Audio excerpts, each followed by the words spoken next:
आज के क्वेश्चंस आपको अनकंफर्टेबल लग रहे हैं तो समझ लो आप एग्ज़ाम के बिल्कुल करीब हो। ये वीडियो इजी फील नहीं करेगा क्योंकि रियल टेट पेपर भी इजी नहीं होता। तो अब कंफर्ट जोन छोड़ना पड़ेगा वरना टेट पास नहीं होगा। Hello learners, welcome back to Venus educators. This is Syeda Salima Tahseen, your educator. और हम हैं आज के आखिरी बार टेट पार की सीरीज़ में। तो चलिए विदाउट फर्दर डिले बढ़ते हैं क्वेश्चंस की तरफ। आज के क्वेश्चंस कुछ न्यू टॉपिक से और कुछ बहुत इम्पोर्टेंट जो कि आपको एग्ज़ाम में कंफर्ट फील करवाएगा अगर आज आपने वीडियो को एंड तक ज़रूर देखा तो। चलिए शुरू करते हैं पहले क्वेश्चन से। सबसे पहला क्वेश्चन CDP से। A student remembers the first and last items of a long answer but forgets the middle portion. This phenomenon is known as। बताइए अब इस phenomenon को क्या बोलेंगे। यानी बच्चे को पहला कुछ चीज़ें याद हैं एक लॉन्ग आंसर की और लास्ट के कुछ आइटम्स याद हैं बट मिडिल पोर्शन उसने भूल गया। So what it is. तो हम इस फेनोमेनन को बोलेंगे सीरियल पोजीशन इफेक्ट। यानी learner often remember item at the beginning and ending of a list better than the middle items. इस आइटम पैटर्न को या फिर इस मेमोरी पैटर्न को हम क्या बोलेंगे, सीरियल पोजीशनिंग बोलेंगे। ओके चलिए, तो इसमें क्या होता है बेसिकली कि बच्चा पहला और आखिरी चीज़ें यानी बहुत रीसेंट वन और बहुत ही प्राइमरी चीज़ें याद रखता है। लास्ट आइटम तो रीसेंट होगा और प्राइमरी स्टार्टिंग का होगा, तो ये दोनों चीज़ें याद रह जाती हैं, बीच का पार्ट भूल जाते हैं। ओके चलिए second question. Well learning in mathematics help a student perform better in physics, it is called। यानी जो लर्निंग आपने मैथमेटिक्स में की थी वो आपको फिज़िक्स के एग्ज़ाम में भी बेटर परफॉर्म करने के लिए हेल्प कर रहा है। ऐसी लर्निंग को हम क्या बोलेंगे। इस तरीके की लर्निंग कहलाती है positive learning. Why it is called as positive learning. when learning in one subject helps learning in another subject, it is called positive transfer of learning. जब कभी लर्निंग आपको हेल्प करती है किसी और चीज़ में सीखने में तो दैट इज़ कॉल्ड पॉजिटिव। अगर आपको हिंडर कर रही है यानी रोक रही है आपको किसी चीज़ से सीखने को तो वो कहेंगे आपके नेगेटिव लर्निंग है। या तो अगर लर्निंग हेल्प भी नहीं कर रही है या फिर कोई आपको रुकावट भी नहीं बन रही तो हम उसको बोलेंगे ज़ीरो ट्रांसफ़र। ठीक है चलिए बढ़ते हैं नेक्स्ट क्वेश्चन की तरफ। A teacher notices that frequent testing without feedback demotivates students. This situation highlights the importance of। बताइए एक टीचर ने क्या नोटिस किया। फ्रीक्वेंट टेस्टिंग विदाउट फीडबैक, यानी जो आप लोग मेरे साथ करते हैं, आप लोग मेरी क्लास तो सुनते हैं बट मुझे फीडबैक नहीं देते हैं। तो ऐसे हालत में स्टूडेंट का क्या हाल होता है वो भी टीचर का भी होता है। सो टीचर ने नोटिस किया कि बच्चों को फीडबैक नहीं देने की वजह से बच्चे डीमोटिवेट हो रहे हैं। This situation highlights the importance of. ये चीज़ किस बात की अहमियत की हाईलाइट कर रही है। बेसिकली जब हमने यहाँ वर्ड इस्तेमाल कर ही लिया है फीडबैक, तो फीडबैक इन इवैल्यूएशन की अहमियत को हाईलाइट कर रहा है, right. So it is talking about the importance of feedback in evaluation। चलिए next question। Which classroom practice best reflects constructive classroom management। कौन सी क्लासरूम बेस्ट क्या बोलेंगे प्रैक्टिस करवा रहा है आपको कंस्ट्रक्टिव क्लासरूम मैनेजमेंट का। जहाँ आप स्टूडेंट को पनिश कर रहे हैं पब्लिकली, स्ट्रिक्ट साइलेंस रखा हुआ है क्लास में जब आप लेसन पढ़ा रही हैं, setting clear expectation with student participation,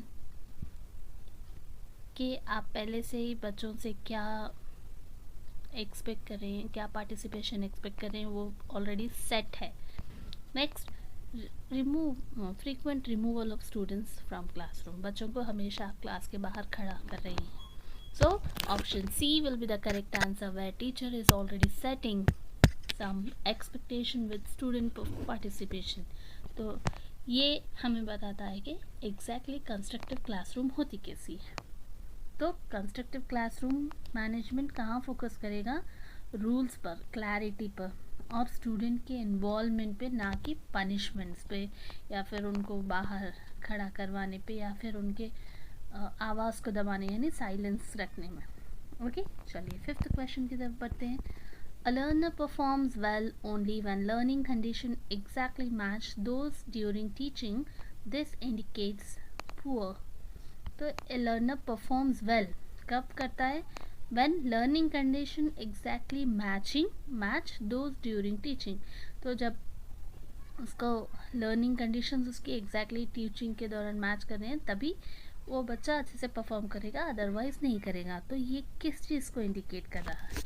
is it retention, it is transfer of learning और reinforcement of motivation?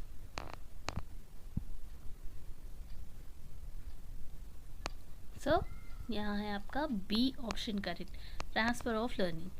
If a learner can perform only in condition identical to teaching situation, it shows poor transfer of learning. Okay, जब आपको नहीं लग रहा है कि ये conditions मुझे मैच नहीं कर रही हैं, मेरे सीखने के स्टाइल को मैच नहीं कर रही हैं, देन डेफिनेटली आप बोल रहे हैं कि आपका लर्निंग ट्रांसफ़र ऑफ लर्निंग क्या है? ज़ीरो है वहाँ पर, आई मीन नेगेटिव है. ओके, चलिए sixth question. Which of the following is an example of criterion referenced assessment? अब ये क्या है? क्राइटेरियन रेफरेंस्ड असेसमेंट किसको बोलेंगे? रैंकिंग करने को बोलेंगे, कंपेयर करने को बोलेंगे, चेकिंग मास्टरी को बोलेंगे या फिर सेलेक्टिंग टॉप 10 स्टूडेंट्स को बोलेंगे? Criterion reference test. अच्छा, मुझे कमेंट में ज़रूर बताइएगा कि आपका टेट एग्ज़ाम जो है नॉर्म रेफरेंस टेस्ट है या क्राइटेरियन रेफरेंस टेस्ट है. ओके, आंसर ज़रूर दीजिए मुझे. ओके, और अभी वक्त आ गया है कि आप एक लाइक बटन भी हिट कर दें. ओके, तो चलिए option C is the correct option है. क्यों? क्योंकि क्राइटेरियन रेफरेंस असेसमेंट क्या मेजर करता है? Performance against predefined objectives, not against other students. यानी हम जो लिख के आएंगे उसी पे हमारा कंपैरिजन है, ना कि दूसरे बच्चों से. ओके, जैसे यूजीसी नेट का एग्ज़ाम होता है, यूजीसी नेट का एग्ज़ाम आपकी मास्टरी को चेक करता है, ना कि कंपेयर करेगा आपको दूसरे स्टूडेंट्स के परफॉर्मेंस पे. ओके, और कोई ऑब्जेक्टिव फ्रेम नहीं होता है, यानी आपको इतने ही मार्क्स लाने हैं, ऐसा कुछ नहीं है. Okay, it is cut off based on the performance. चलिए, C is the correct answer. Next, seventh question. A student learns best by organizing content into diagrams, flowcharts and concept maps. This strategy mainly supports. तो यहाँ student क्या कर रहा है? Organise करके content को diagram flow chart में से अच्छे से सीख रहा है. तो ये स्ट्रैटेजी किससे सपोर्ट में मेनली क्या सपोर्ट बता रहा है आपको यहाँ पे? Rote memorisation, meaningful learning, trial and error learning, conditioning. Obviously ये एक मीनिंगफुल लर्निंग. जब तक आप किसी चीज़ को सीखेंगे नहीं, आप उसको फ्लो चार्ट्स या डायग्राम्स में कन्वर्ट नहीं कर पाएंगे. एक लेंदी कंटेंट को बिल्कुल शॉर्ट में नहीं बता पाएंगे. ओके, तो जब आप ये करने की सलाहियत आप में आ जाएगी तो ये उसी वक्त पॉसिबल है जब आप सीखेंगे. सो इट इज़ मीनिंगफुल लर्निंग. याद करके रट्टा मार के हम उसको पॉसिबल नहीं कर सकते है, राइट? चलिए 8th क्वेश्चन की तरफ बढ़ते हैं. According to Bloom's taxonomy, asking students to justify a decision belongs to which level? देखिए, जब आप बच्चों से जस्टिफिकेशन मांग रही हैं तो आप बेसिकली किस लेवल की बात कर रही हैं? रिमेंबरिंग में तो ये लेवल आएगा नहीं, है ना, और अंडरस्टैंडिंग में भी नहीं आएगा, एनालाइज में भी नहीं आएगा, ये आएगा आपका इवैल्यूएटिंग में। यानी अगर आप मुझसे पूछें मैम आप क्यों कह रही हैं कि आप एक अच्छी एजुकेटर हैं, ओके, तो बेसिकली मैं अपने बारे में अच्छा ही बोलूँगी, but if you ask my subscribers कि उन्होंने मुझे सब्सक्राइब क्यों किया, तब आप देखेंगे कि वो लोग मेरे प्रोज एंड कॉन्स दोनों के बारे में बताएंगे, बेसिकली मुझे इवैल्यूएट करेंगे मेरी टीचिंग स्किल पे, मेरे एक्सप्लेनेशन स्टाइल पे, और या मेरी स्पीड पर, सब चीज़ों पर, ठीक है। So this is called as evaluating. चलिए next, when a teacher deliberately ignores minor misbehavior to avoid disruption, the strategy used is called। अब ये एक नया क्वेश्चन है आपके सामने, ऐसे क्वेश्चंस आप एक्सपेक्ट कर सकते हैं एग्ज़ाम में। तो ये है जब टीचर बच्चे का मिसबिहेवियर इग्नोर कर देती है, एक माइनर सा मिसबिहेवियर, क्यों, क्योंकि उसको कुछ डिसरप्शंस नहीं चाहिए, कुछ डिस्टर्बेंस नहीं चाहिए, ओके। तो ये स्ट्रैटेजी को हम क्या बोलेंगे? ये punitive control, plan ignoring, negative reinforcement, extinction। Teacher बिना सुने इग्नोर नहीं किया है, वहाँ पर टीचर ने डेलिबरेटली किया है, डेलिबरेटली यानी वांटेडली प्लान्ड, है ना। तो प्लान्ड इग्नोरिंग है वो, क्योंकि टीचर को पता है कि अगर मैं इसका इशू बनाऊंगी तो कुछ ना कुछ वहाँ डिस्टर्बेंसेस क्रिएट होंगे, कॉन्फ्लिक्ट्स क्रिएट होंगे। तो उन चीज़ों को अवॉइड करने के लिए टीचर ने with intention deliberately planned ignore किया। ऑलराइट, चलिए 10th क्वेश्चन है आपका सीडीपी का last question. Learning that remains stable over time and can be applied in new situation is best described as. Learning that remains stable यानी अभी तक stable है, कभी ओवर टाइम, ओके, बहुत सारा टाइम होने के बाद, एंड और क्या हेल्प कर रहा है आपको, अप्लाइड कर रहा है न्यू सिचुएशन में यूज़ करने के लिए। तो आप इस चीज़ को, इस सिचुएशन को कैसे डिस्क्राइब करेंगे? ये एक शॉर्ट टर्म लर्निंग था, मैकेनिकल लर्निंग था, मीनिंगफुल लर्निंग था, या पैसिव लर्निंग था? बताइए। ऑब्वियसली देखिए, अभी मैं आपको बोलूँगी कि जैसे आपने एलकेजी में ABCD सीखा था, आपको कोई लॉजिक पता नहीं था, बट आपने उसको रट्टा मारा, प्रैक्टिस किया, सीखा। अब उस ABCDs का आप डिफरेंट वर्ड्स में यूज़ कर रही हैं, तो ये आपका एक मीनिंगफुल लर्निंग हुआ ना, है ना। अभी आप सिर्फ ए को कई वर्ड्स बनाने के लिए यूज़ कर रही हैं, बीच में यूज़ कर रही हैं, कभी आखिर में यूज़ करेंगे, you are just playing with that alphabet that you have learn. तो आप ऐसी कोई चीज़ जो आपने बहुत पहले सीखी, स्टिल आपको काम आ रही है, अब न्यू सिचुएशन में भी यूज़ करें, so it is called as meaningful learning. चलिए, with this we have come to end of our lecture of CDP। अभी हम इंग्लिश की तरफ जाएंगे। Without further delay, just hit the like button. चलिए सेक्शन बी हमारा English का start करते हैं। तो फर्स्ट क्वेश्चन है, choose the correct sentence that best maintains coherence. अब सेंटेंस में कोहेरेंस वाला सेंटेंस कौन सा है देखेंगे। 11th question, so he was tired, he slept early, the exam was difficult। he was tired because the exam was difficult, so he slept early। Coherence यानी आप एक सीक्वेंस मेंटेन करते जाएंगे where your audience is not get confused by reading your sentence. तो the exam was difficult, he slept, he was tired, he slept early, exam difficult and tired. तो आपका option B बहुत ही clear तरीके से आपको बता रहा है कि ही वॉज टायर्ड। क्यों टायर्ड हो गया? क्योंकि एग्ज़ाम डिफ़िकल्ट था और इसीलिए वो जल्दी सो गया। तो एक ऑर्डर मेंटेन किया हुआ है, राइट। तो option B is the correct answer. Next है यहाँ पर एक और लॉजिक फ्लो भी चल रहा है इसमें सेंटेंस में, उसको कोहेरेंस बोलेंगे। चलिए, identify the function of the sentence. Could you open the window please? अब बताइए ये कौन से टाइप का सेंटेंस है? जब प्लीज़ दिखाई दिया तो ऑब्वियसली इट्स अ रिक्वेस्ट। चलिए 13, choose the word closest in the meaning to transparent in the context of communication. Transparent communication में किसको बोलेंगे? क्लियर को बोलेंगे या weak, silent and short? Transparent यानी क्लैरिटी को बोलेंगे, है ना। जब कम्युनिकेशन में आप अपनी कम्युनिकेशन को ट्रांसपेरेंट रखिए यानी क्लियर रखिए। ओके, चलिए 14th question, identify the error. Scarcely had the teacher entered the class when the students stand up. अब यहाँ पर आपको कहाँ रॉन्ग दिखाई दे रहा है? वो कौन सा पार्ट आपको एररफुल दिखाई दे रहा है बताइए। Scarcely had the teacher entered the class when the students stands, students के साथ स्टैंड नहीं आएगा। क्यों?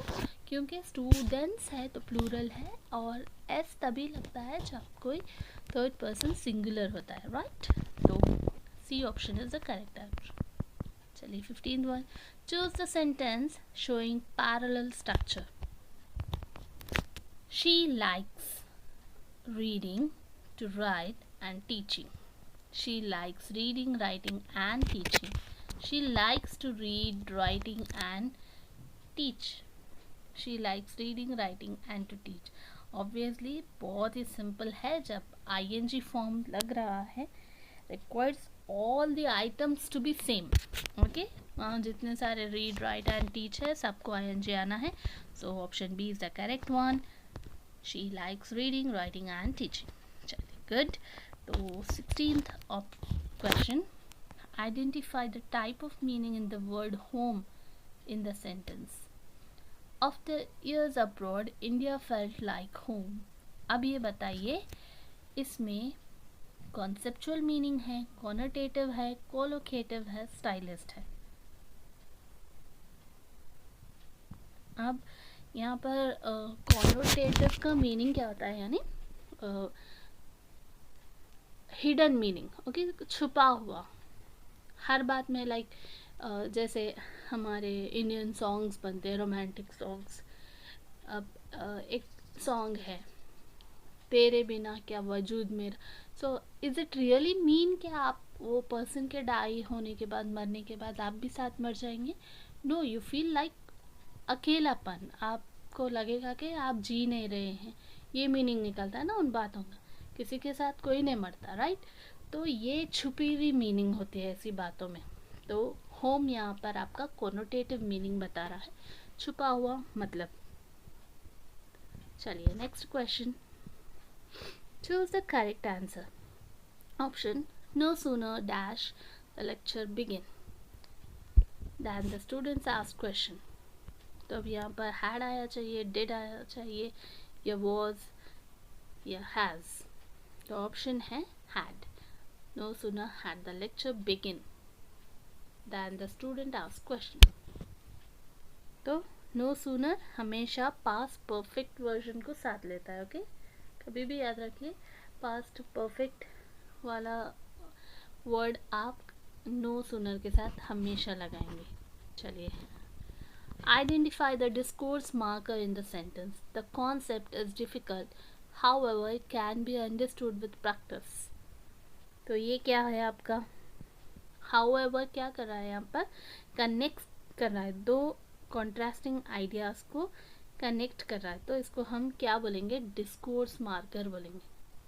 The concept is difficult, okay, ये एक है। और एक सेंटेंस है आपका, it can be understood with practice. ये दोनों एक दूसरे के ऑपोजिट सेंटेंस हैं। इन दोनों को मिलाकर एक मीनिंगफुल वर्ड सेंटेंस बन रहा है। तो वो वर्ड को हम क्या बोलेंगे? डिस्कोर्स मार्कर बोलेंगे। तो option C is the correct answer. Okay, चलिए 19th, choose the correct option. The teacher spoke so softly that the instructions were barely audible. A option correct है, क्योंकि टीचर इतना सॉफ्टली बात कर रहे हैं कि उनके इंस्ट्रक्शन सुनाई नहीं पड़ रहे हैं। ओके, चलिए last question of the day, Identify the purpose of this sentence. Let us consider an alternative approach. अब एक alternative approach को consider करेंगे, identify करेंगे. What is that? Instruction, invitation, warning, information. Let's consider an alternative approach. So option B is the correct. Q. Let's consider positively invites the listener to think or act together. ये जो आपका term है ना, let us consider, तो जब कभी भी मैं आपको बोलूँगी let's suppose, let's consider, तो आपको मैं अपनी तरफ अट्रैक्ट कर रही हूँ कुछ सुनने के लिए. Okay? Alright, so with this we have come to end of our lecture. Thank you for watching this video. Hit the like button if you like the session. Do subscribe the channel. Thank you so much.